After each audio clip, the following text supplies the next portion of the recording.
Hi, I'm Indy, and keep listening to Voice It Out podcast.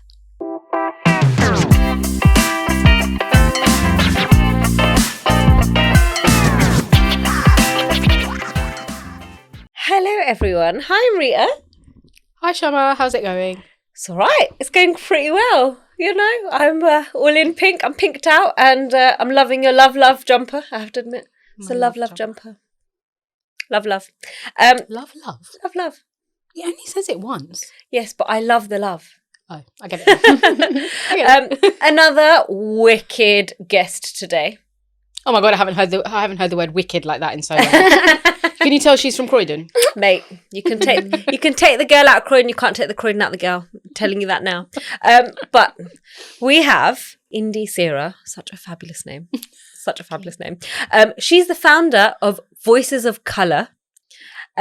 It's a design agency that creates development workshops for young women of colour from marginalised communities, including mentoring workshops, mentoring programmes that enable them to make meaningful changes for themselves and for the community. And I know that sounds like it's a lot. It is a lot, and it's amazing. It's incredible. Indy, welcome to our podcast. Thank you so much for coming. Hi, how are you? I'm good. Thank you for having me. No problem. We are so honestly, when I was reading your profile, I was like, how much has this girl done? Now, like, I know that you started Voices of Colour in 2020, right? Yeah. And it was basically, you started it from all of your experiences with charity work, with being, correct me if I'm wrong, a part of the housing association? So I was part of a program right, called Year Here, which is a social innovation program. Right. So part of that role actually involved working with a housing association, and then also on the front line, so working with social enterprises as part of that. And whilst working on there, the Voice of Colour came about, and I've never really looked back, even though it's been, nearly 4 years this year. Oh my God. So, wow. Yeah, I can't even believe it. Can you believe it? It's incredible. That's mad. But But I was going to ask, 2020? Yeah. Yeah, during the pandemic. Lockdown, you actually started it during the pandemic. So was it a concept you were working on and then it just began in that year? So it's something I wanted to do for a very long time. But I think the platform that I joined just gave me the confidence to be like, you know what, just try it. You never know. And I was pretty young, and I thought, now or never. So absolutely. I've did it then, and I've like I said, never really looked back. It's something that I don't regret, and I'm just really excited to be able to have the opportunity to do at least some of it every day. Well, I love it because it's literally, it's a niche, isn't it? You're working towards trying to create a platform or a number of platforms for, especially young women who wouldn't normally have opportunities like this available to them, wouldn't even know where to start. Yeah. Because, we were talking just before we started recording, like when I was younger, I've come from an art background, I've come from a creative background. And a lot of what I heard was, what are you going to do? What are you going to do with an art degree? What are you going to do in the creatives? And having something like this, if something like this was available to me, I'd be like, oh my God, yeah, I can come and just run with it. It's absolutely incredible. Because you come from Southall as well, don't you? So is that where you started there, didn't you? Yeah. So I'm born and bred in Southall. And I think a lot of what I do now is because of living in Southall. So growing up, my parents had like a small little grocery store on the corner of the Broadway. And I think what I loved was when there was like the nugget kittens and Vasaki and all of the other traditions and festivities that we celebrated.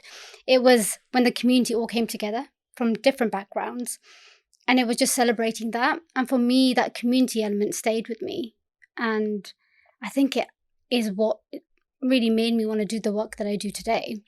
And that's why, yes, we create those platforms, but we also now work with a lot of communities that are marginalised when it comes to community research, and really giving them a platform to talk about their lived experience without, being made to feel tokenistic in a sense.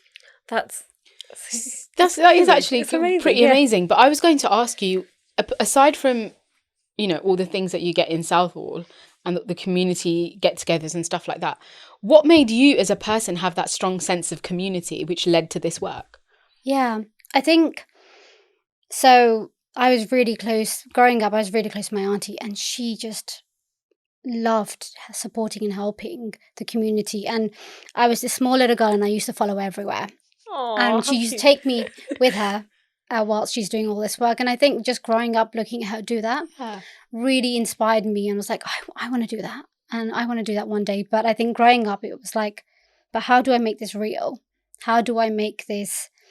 You know, how do we get funding for this? How do we, you know, make sure that people really understand that it's not just a one-off thing, but something that we're talking about, people's lives, and the community that we're working with are real people behind it, and the young women that we're working with, real stories behind it. So, yeah, that's what really inspired me was because it's. I mean, what's amazing is like, you know, we normally talk about community, and you know, there's an aspect of, especially with the Asian community, there is an aspect of that being holding you back as well from, you know, being Asians and all the things that we, especially as women, all the things that we're told and what you can do, what you can't do. Like a lot of it is, oh yeah, your whole life is just about getting married.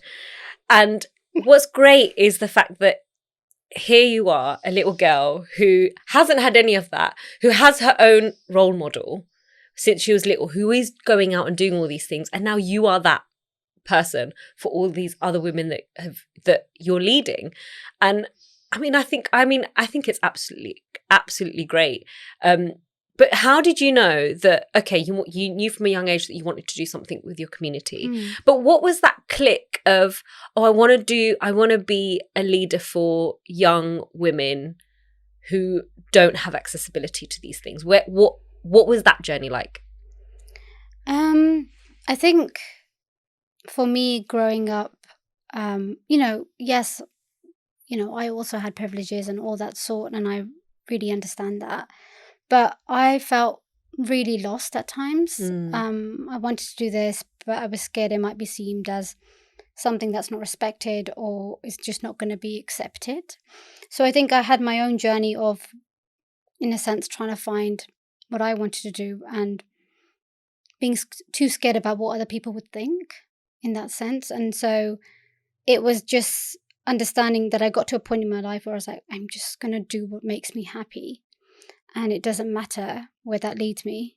As long as I wake up and I'm excited to do what I do, that's the most important thing to me. But that is hard also to do financially and lots of other things that come with it. So I completely understand that it's really easy said than done. But obviously it doesn't come easy as well, trying to make that happen. So I think, especially growing up, I think I started to realize pretty early on. And whilst I was studying, I was like, you know, there was just something. And I don't know, I couldn't describe it because as a young person, you're not going to be like, whoa, I want to do this, I want to change this. But I think finding the words to describe it came on later in my life. And I think I'm slowly getting there. So, which is nice. That's really interesting that you picked on that point of worrying about what people would think, because we've spoken about this in previous episodes. Because for South Asian women, that is a cultural thing that we always just worry about. What's society going to say, you know? And it's weird because even though a lot of our religious beliefs and our cultural beliefs stem from helping others and doing seva and all this kind of stuff, that you were still scared of essentially helping someone, which is seva, right? Helping them, serving them. What made you so scared about that? I think it's like the embedded fear as you grow up. It's just, you know, the work I don't think is really taken seriously sometimes. And so, you know, I've gone into the charity sector and it's just something that I enjoy doing, working with others and supporting others. But it's just the perceptions around it. And, you know, the typical things of you should become an engineer or a doctor or whatever. But, you know, you don't fit into the normalized box. in a sense. And so at the back of my mind, that's there sometimes, is what are other people going to say? And, you know, when I think about it, my parents have never told me what to do, by the way, especially my dad. He is always, I was like, I want to do politics, as a further study. He was like, sure. He never told me, no, you can't do that. But I think it's the extended, extended kind of pressures you get from that sometimes, and sometimes that you put on yourself as a means of not wanting to disappoint in that sense. And that thing of like So true. not wanting to fail as well. Like from you talking already, there's passion there. There's something that you've always wanted to do, but not knowing how to go about it. It's that fear of not knowing, and we instantly think, oh, we're going to fail. And that's going to have a direct correlation to our parents, what people think about our parents, especially when you've got that community and like people see you in a certain way of, oh, I'm sure a lot of, as you were growing up, because you were so, you were so integrated in your community, I'm sure your parents got a lot of, oh my God, Indy's such a good girl and she does so much, and she, that you've got that reputation. And then it's that fear of failure, even though you really, it's realistic to know that you're going to face failure, but it's okay. It's how you get up and how you, move on from that. And I'm guessing in that sense, having that experience is probably the same experience with some of the people that are part of your programs. Like, how do you handle like those situations? Because I'm sure you do have women who are like, oh, I don't know if I want to do this, but my parents are telling me to do something else, so I'm just dipping my toes in. Like, how does that conversation go? It's I think it has to be a case by case, because you have to be very careful, because there's implications in terms of the advice you give, and then it having a negative impact basically on them if they go and do it. So I think you have to manage it very carefully. But I think giving them a very safe space to be able to talk it through is really important. And I think, in a sense, normalizing that it's okay, that, I went through certain things and loads of others go through it. You're not alone in that sense. And it's not easy. And I think I really feel for them sometimes, because there's no one else to speak to about it. But I think bringing them together is the whole point, that they're not alone, that there's others going through similar situations, and there's others who've overcome them. So you just learn from one another, you talk through it. And I think that's the most important thing that we try to do, is through the community work. And so, we started off working with these young women. Now we work with women over the age of 30 up until the age of 70. Oh, and wow. Some of the community research work that we've done, we've had predominantly women between the ages of 50 to 80 come to our jar and chat sessions across Southall and Ealing. And it's similar, but obviously with different issues that they're facing. And I just sometimes think it still hasn't changed. Yes, they're two very different generations, but it's similar in some of the things that they're facing, and that wanting to talk about. That is actually quite shocking in a way, that women of all ages seem to be facing the same thing. I would have thought that the generations' kind of community issues would have been different. That's really interesting. I think the issues are different, Okay, but the perceptions are the same. Yeah, and I think that's the thing. How those perceptions and who they're held by is another thing within when it comes to those different generations. But I think the perceptions and the judgment and the lack of safe spaces is consistent for both groups, and that's what we've seen, whilst we've been doing our work with them. So, yeah. Well, like you're just talking about safe spaces as well. The disparities between the two as generations as well is probably even the fact that with the older women, I can imagine they now might feel a little bit more comfortable about talking about certain experiences that back in the day when, you know, they were in their Yeah. prime, they wouldn't normally talk about, and they wouldn't normally, which is exactly what you're trying to do here. And it's yeah, like, I think, God, I can imagine what it must be like for, you know, like, people our age to go into one of these spaces and be like, oh, hold on, I'm not the only one, Yeah. you know? So and is this also what you do with your workshops as well? Yeah, completely. But obviously the topics we have is a little bit different. Okay. So a lot of the work that we've been doing with the older generation and the women is around peer research. So we're training them to become peer researchers, go into their own community, who they know best, to then tell us, bring the insights and share the insights in a group. So one of the key things, for example, we've been looking at is mental health. And a lot of the women can't speak about it openly. But in our groups, some of their friends have come with them and they've, you know, been able to speak about some of their struggles and how they were scared that what people might think and community might think.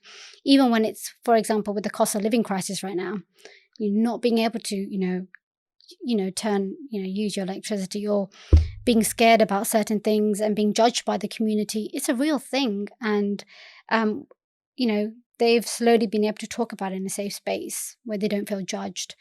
But to then think about how it's really impacting them and how they can't really still have the confidence to go out and ask for help. And I think it's similar in that space with the young women as well.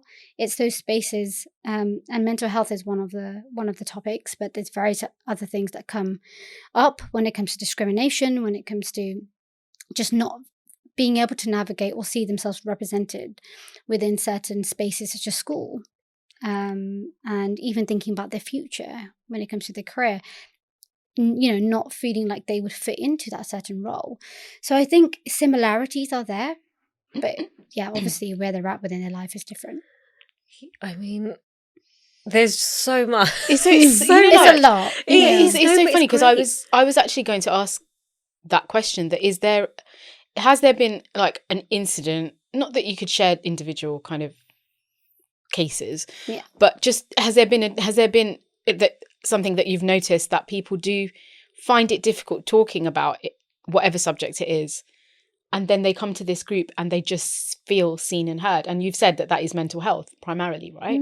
But mental health is such a broad spectrum of issues. Like, it could be absolutely anything under that umbrella, right? So have you seen any particular trends within mental health? The key things that we've come across within that kind of aspect is, one is the accessibility of health spaces. So I think there's a lot around, English is not our first language. Yeah. For many, everything's going digital, but there's a lot of digital exclusion happening. A lot of them, and in the community, there's still a perception around not taking part in screening, for example. And, you get those letters. Obviously, those letters are in English, but then there's also a perception of, no, I wouldn't do that. But it concerns their health. So, so it's a lot, because you're in a space where you're trying to really understand what the issues are, and then therefore what needs to change. And that we then bring key people in, like NHS, like local authority, and say, look, these are the issues, and you're not listening, and you need to design them with them, not just, on your own, thinking you know what's best for them. Yeah. They are the ones that know exactly what they need. They should be included, and also they should be paid for their time, for their experiences and what they bring. So I think that's what we're trying to push with us being there. They are the ones who know what they need in that sense. So I think there has been a lot that's come up when it comes around screening, when it comes around feeling discriminated against when using those services, and just feeling like there is no one that they can speak to that will really understand them. Therefore, they don't go and use their services. They don't go and ask for help, and then that's huge. But I think it's also, it's because we've spoken about this as well in like other episodes, where it's also like adults from our parents' generation, stuff like that, have this way of thinking, even though, let's say, take the health, for instance, they're absolutely fine with being like, no, I'm fine. I can deal with it. It's okay. And it's that thing of, I don't need any help. I'm fine by myself. Yeah. And do you ever come across those types of conversations, especially with the older generation, where they're like, no, I'm fine. Even though there's evidently like, they're like, oh, I've just got this and this, but I'm fine. I'm taking the tablets I need. I'm like, so what's the conversation around, if there is any kind of sort of drawback, I guess, from that? Yeah. And how is that handled? Like, I think one of the biggest difficulties is there's not actually like a word to describe mental health in many of, of our languages. Yeah. Because if you say something, it's seen as a negative connotation around mental health. Yeah. So that's the biggest thing. And I try to translate, or I'll get some. So I speak Punjabi, so I have no problem in translating. But then if we need an Urdu translator, also, we'll bring whoever in. But there's not much to describe that without it sounding negative. So we've had to do quite a lot of work around that for them to really understand that it's okay. That it's okay if you're not fine. It's okay if you have struggles. Everyone does. You don't. Yeah, you can talk about it. So I think that's that's come up. Yes, I think actually surprisingly, many of them are really open about talking about it.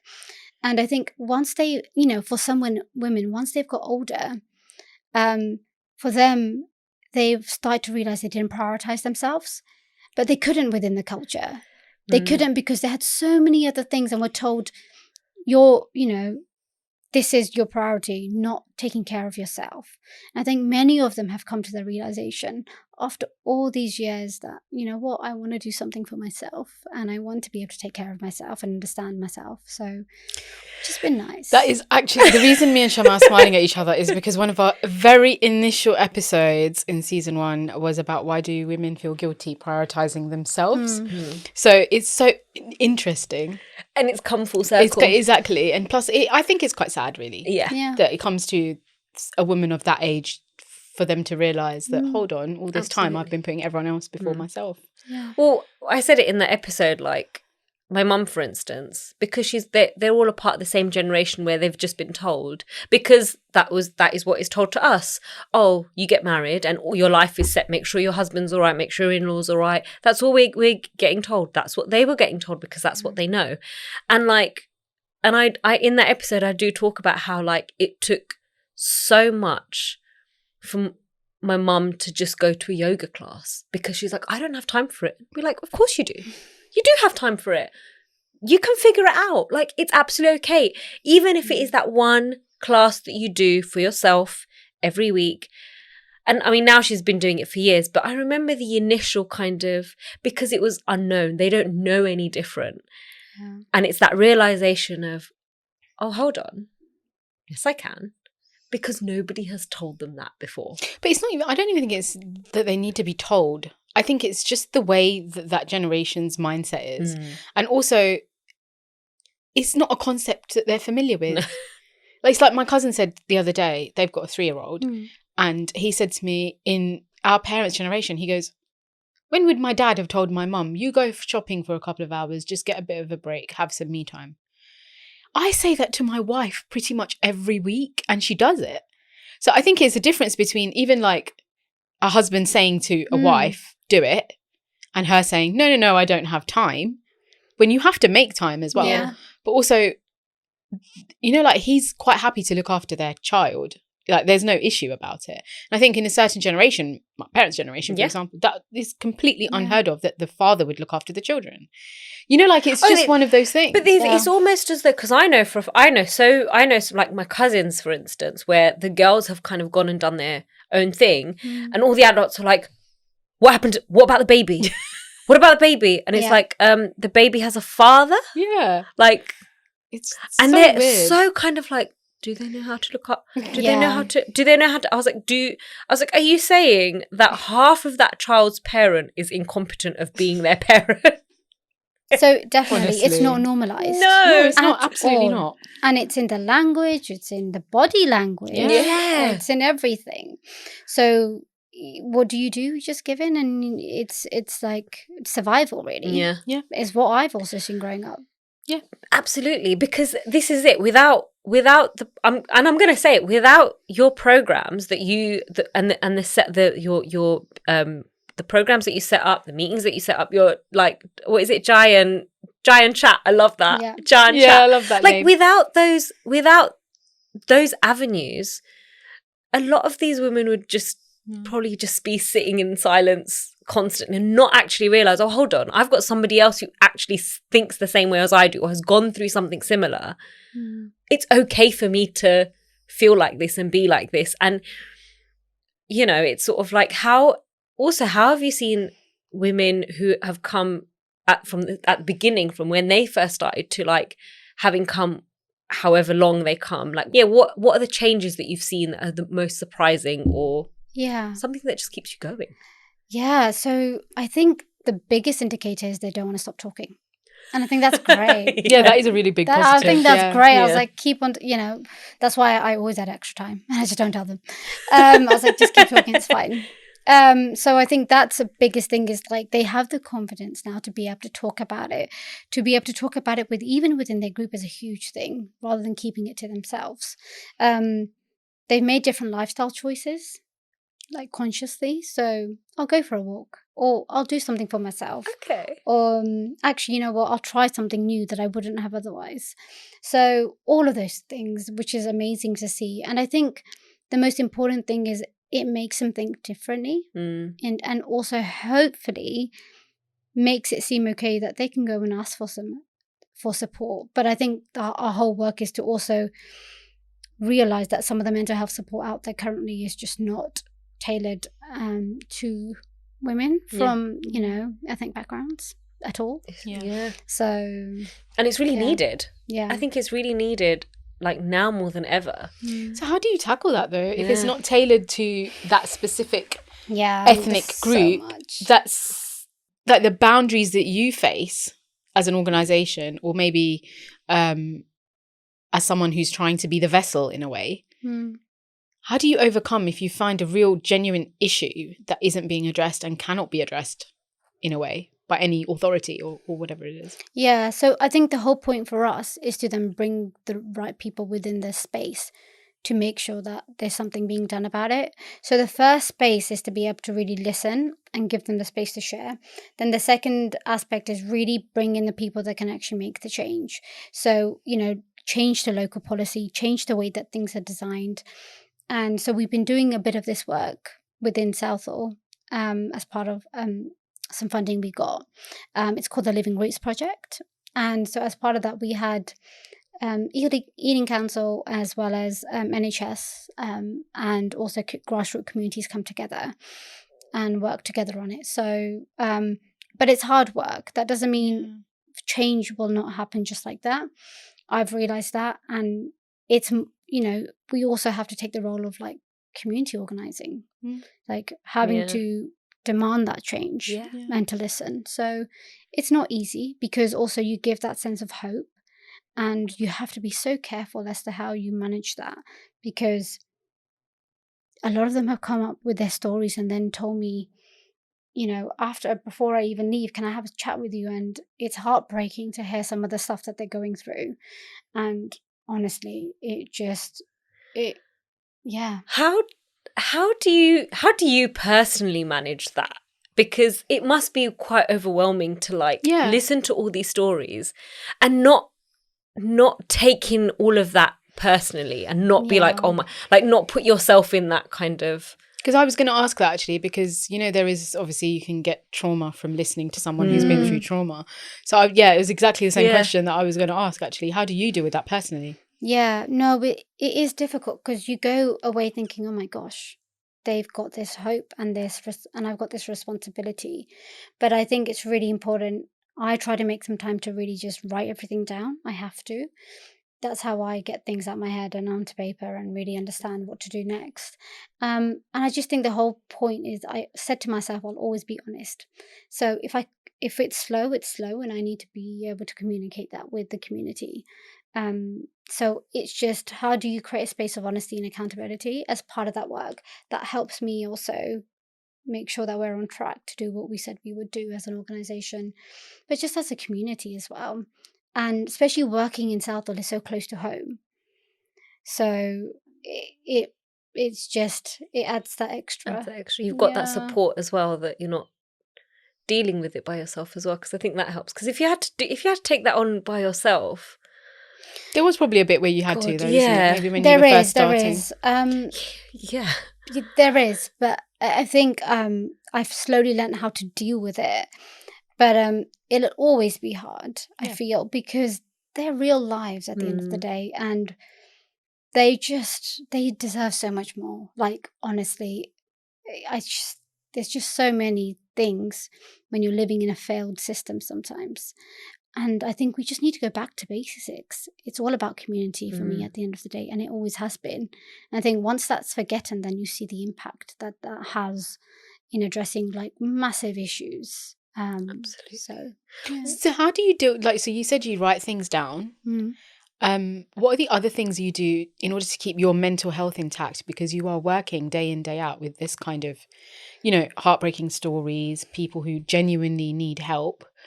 How do you deal with what do you do to keep your own mental health intact?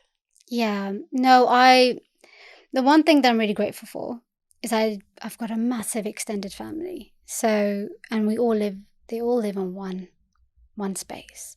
Oh, So wow. in one house, so there's a good 15 or so of them. Wow. So I never feel too lonely in that sense. I can always just go and have a chat with anyone and just speak through it and have someone to listen to me. And my sisters will go crazy, but they just sit down and listen to me, and they'll just be like, yeah, it's one of those. But also I just try to make some time to go out for a walk and just clear my mind, because I just need it. And that's why I've just started hiking a lot, like going for really long walks, and it's just changed everything. That's amazing. It's those little things, isn't it? Yeah. Well, I'm just trying to think. You started this in 2020 when COVID first was literally first there. How did you manage to do it? Like, it was hard, and everything was done online. Yeah. Everything. But what I was amazed by was like the young people. They were coming to the workshops online. They were actually talking. They were actually engaging. And I spoke to so many young people as part of that it just gave me like the hope to be able to continue this work. And then it just went from there, and I just had to keep going and growing it, but it was hard. I can imagine. Well, if people are coming, and especially at that time, it might even though it was hard, it seems like it was probably this might sound really weird, but the best time for something like this to come about. Because everything was going online. You had to have a balance. Yeah. I think a lot of people are also really tired of seeing the screen every day. So managing that was really, had to be something. But also, there's also a thing of not everyone has internet connection as well. So the work you're doing is great, but you're not really meeting or reaching everyone as much as you can. So I think that was there. But other than that, it was really, there was just so much excitement, and I got excited, and I was like, oh God, I'm gonna do something. So I mean, to start something like this it's a pretty big deal. It's a pretty big deal. Yeah, absolutely. I do want to talk about like your like networking programs and how that works and how you get people, because like, let's be honest, we talk about networking and how daunting it can be. So what do your networking programs entail? So they're mostly community development. So it's around community development and mentoring predominantly, but then I guess that experience of that networking comes when you're talking to your mentors and getting to know women working in different areas that you wouldn't have spoken to before. So I think that element comes there. I think with it, it's pretty daunting actually. And so that's why we have to manage that really carefully. But I mean, the women we've worked with as mentors have been amazing, like literally. And I think what inspired me was the amount of women that signed up and wanted to be part of it. That was just amazing to see, and the support they were willing to give, like even like a few hours in the day, in a month. And I just was like, wow. And I think it's really helped me realize that there is a need for that, because many of the women that become mentors didn't really have this. And so it's like them, in a sense, giving back to something that they wish they could have had when they were growing up. Oh, absolutely. So are these mentors who are in certain jobs or certain careers that are giving advice to these young women who are like, this is what you can do, this is how I did it? That's incredible. Really cool. And we do it on a case-by-case basis, where they tell us, we really want to do this, we want to become this. I was like, okay, let me go and let's go see what mentors we have. And some of the young women have come to us and said, we realized I don't really want to do that, but it helped me. Yeah, it does help you to Because redirect yourself. I thought I wanted to do this, but no, I don't really want to do that. And I was like, that's a good thing. Yeah. You could have end up doing something and then having to leave it later. Yeah. It's so true. It is really true. So I was going to ask, is in this journey since your 2020 start, is there anything you've learnt personally? There's probably a lot of stuff you've learnt personally, but is there any one big thing that has impacted you and that you've learnt in all that work? Honestly, I think it's just meeting all these women. It's just, every time I go, I think it makes me realize why I do what I do. And there are real lives out there and real stories and real, issues that they're going through. For me, I know, I just find it a privilege. I just stand there sometimes and just think, wow, I get to do this. And like I said, I really wanted to wake up and just feel excited about what I did. And I honestly will never take it for granted, ever. And it's not easy doing this, having to manage everything financially and finding funding and finding things and keeping it afloat. But it's worth it in the end. Like, honestly, worth it. We're just listening to you and the way that you talk about this and everything that you're doing. I kind of feel like you've actually found your purpose and you've found something that you're like, this is your driving force. And that's so inspirational. It's so like... And also not everyone gets to find that. No, absolutely not. And it's the fact that you're not taking it for granted. And it's exactly what you said. It's your seva and your service to something that was your foundation, you know? And like, because I did want to ask you, like, when you first started telling people that, oh, this is what I want to do, this is how I want to do it, what was the reaction and the feedback, and how did you overcome that, if you had to overcome anything? I think it varied depending on who I was speaking to. So obviously it took a bit of explaining to my parents, but I think they was like, Indy's always doing this. if you got my mom here and asked her, what do I do, she wouldn't know. Because I'm always doing some stuff, and I love that. I love it. Even today, she I don't think she'd be able to answer, bless her. But you should take her to one of your workshops, the Chai and Chat. Yeah, I've taken a few times. Oh, and she still doesn't. She gets involved, and some of the some of the sessions we also do it in conjunction with, like, for example, some exercise classes that are going on. Nice. So I've taken my grandma as well, and she's taking How part. cool! And then it's so. Yeah, and then they'll meet their old friends they haven't seen in ages, and I'm just like, a reunion. So it's really nice to have that. But yeah, I think they've slowly understood, and I think I was really grateful for the support I got as being part of those communities to be able to talk about it. And I think eventually overcoming that, but I still think I don't think I've still got it perfect. Well, I think it's also, I think it's something that's always going to be a work in progress. And if you got it, let's be honest, if you got it perfect, then there wouldn't be anything to work for. Yeah. And I think it's, when you spoke about your dad not stopping you from doing anything, I honestly think that's such an amazing way for parents to think, to be like, trust your kids in, let them make mistakes, let them go and do what they need to do to discover what they want to do. Because there are probably, like you said, there are people who have had that. Yeah. So how can you relate to that? Yeah. I think it's definitely gave me confidence to have that. And I think it was really important. I think it would have changed what I did, actually, in the end, in terms of what I saw as acceptable. And if those extra pressures are put on me, I think I would have done something completely different. Really? So it is so important. Yeah. And it's, without realizing, every little thing that you say as a young woman growing up in a South Asian family, everything you say, I will remember. Yeah. And you can take that on forever in your life. And that has a huge impact in terms of how you shape and make decisions going forward. Yeah. And maybe you don't realize it, but it's been based on what you've heard and what you expect rather than what you really want to do. So I mean, I think it would make a huge difference. And it's like how you basically build your life, really. Yeah. What your parents say and how they, all the influences you have, isn't it? Not just from your parents, from anyone. Have you had any mothers and daughters that come? Oh, mothers, like together? I think we've had maybe one or two. Okay. Because they'll support them. So they'll bring them to the sessions, and then they might come and sit in for a bit. But that's a really, we could do a session. You could do a mothers and daughters session. Mothers and daughters. Yeah. That would be really interesting to see. You heard it here. Yeah. I gave Indy an idea. Do it, honestly, do it.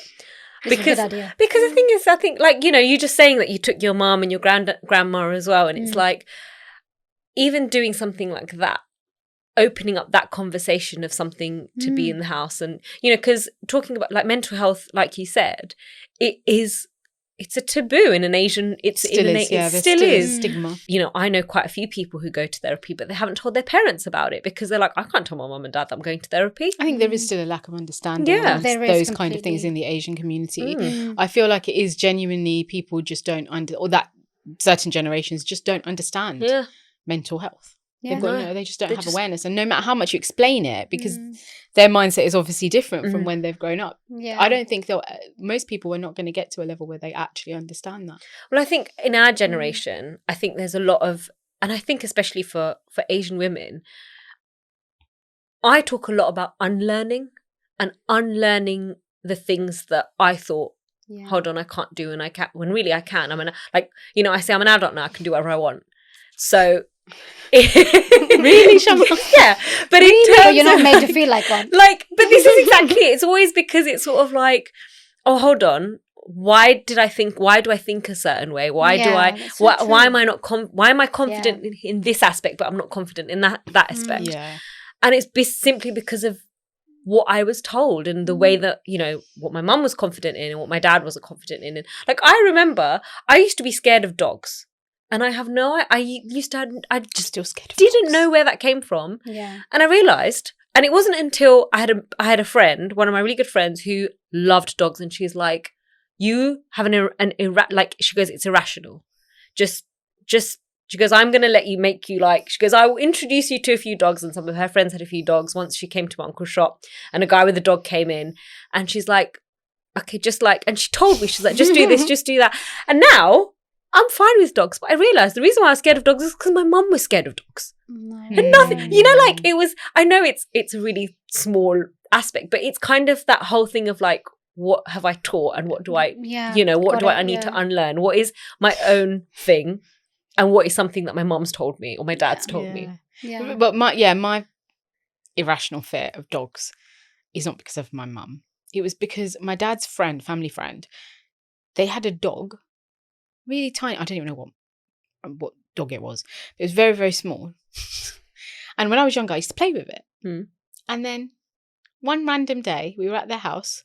This dog was absolutely hyper and ended up coming up to me and kissing me. But it hurt so much. I think I developed a fear of dogs generally. But that was an experience that you had. Yeah, it was my experience. It's not your like experience. A parent's or something. Yeah, mine was literally. I was told, he kissed you, and I was just like, no, that didn't feel like a kiss.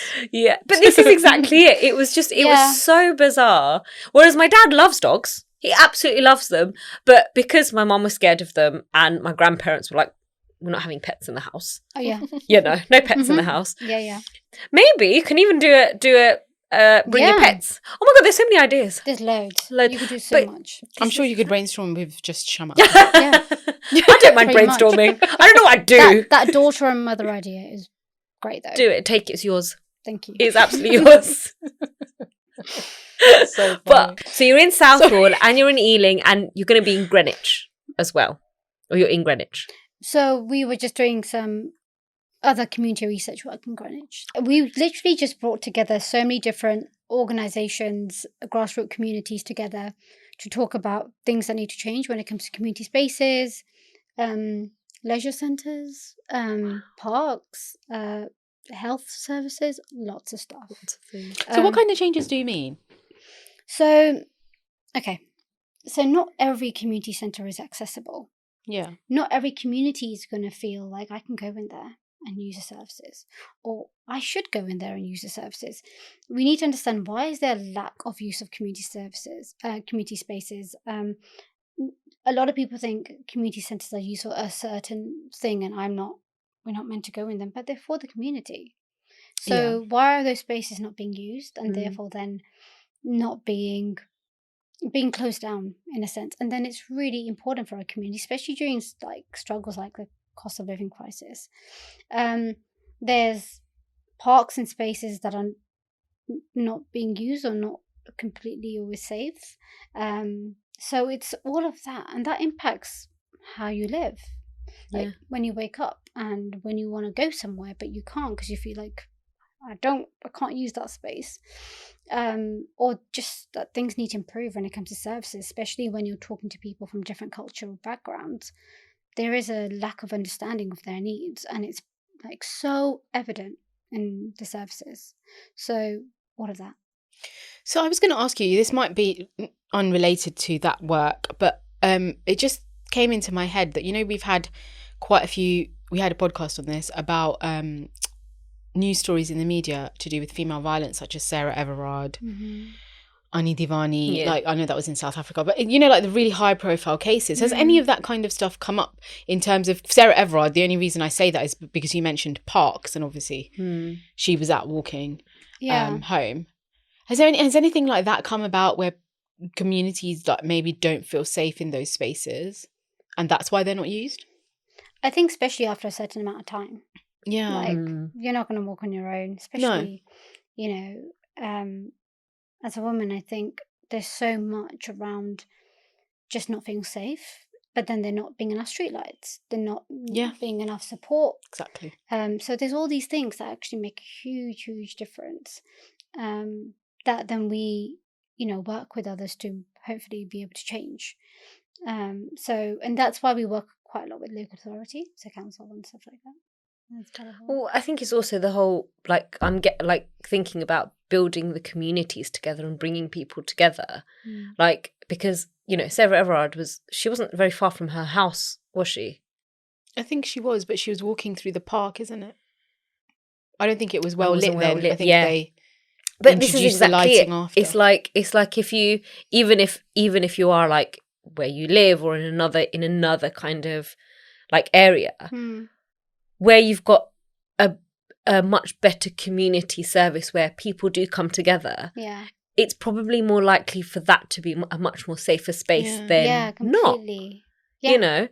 Because then people are a lot more alert of just generally like what's happening and what's going on and stuff like that. So should we do this or that? Yeah. Okay, so our next segment is going to be our this or that segment.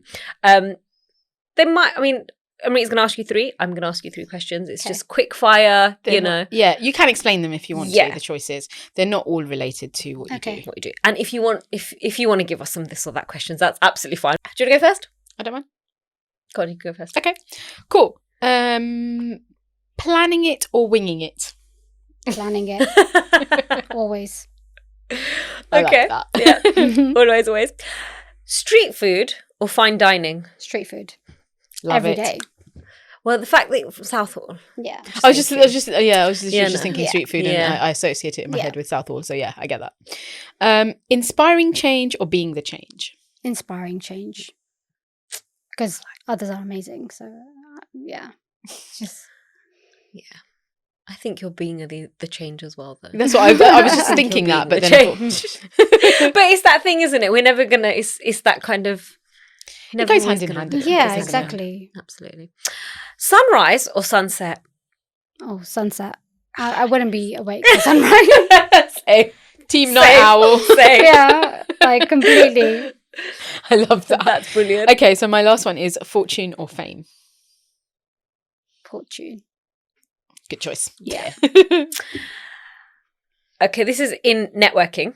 Mm-hmm. Networking through social media or networking in person? No, through social media. Through social media? Yeah. Oh, okay. I like that. I mean, it is definitely a great place to network. Otherwise, Yeah, I would have it never have is. found you. I mean, yeah, I think I've done a lot in person, but I think I've been able to talk to quite a lot of communities and organizations just through that Through social platform, media. which has been amazing. So, yeah. That's amazing. I think that's what social media does, doesn't it? Absolutely. It brings Yeah. people to people which you never would have otherwise Yeah, met exactly. or even known of in real life. I mean, we do talk quite a bit about the pluses and the minuses of social media and bringing people together. It's another, like, the social media network is another kind of, but you still got to be really careful, I guess. But I mean, it's great. Is there anything that you want to talk about you haven't been able to talk about? No, just thank you so much. What you're doing is amazing. Oh, obviously. thank you. And I know it's not easy, but the fact that you've grown it, and thank you so much for just even reaching out to me, because Oh, no, not at all. That's with Shyama. Not at all. I just think what you're doing is amazing, and you definitely need to speak more about Thank it. you. If people want to get involved, where can people find you? Where can people contact you? I mean, our website is all there. And if you go into our social media page on Instagram, our link tree has got everything that you need to know. What is your social media handle? So it's Voice of Colour UK.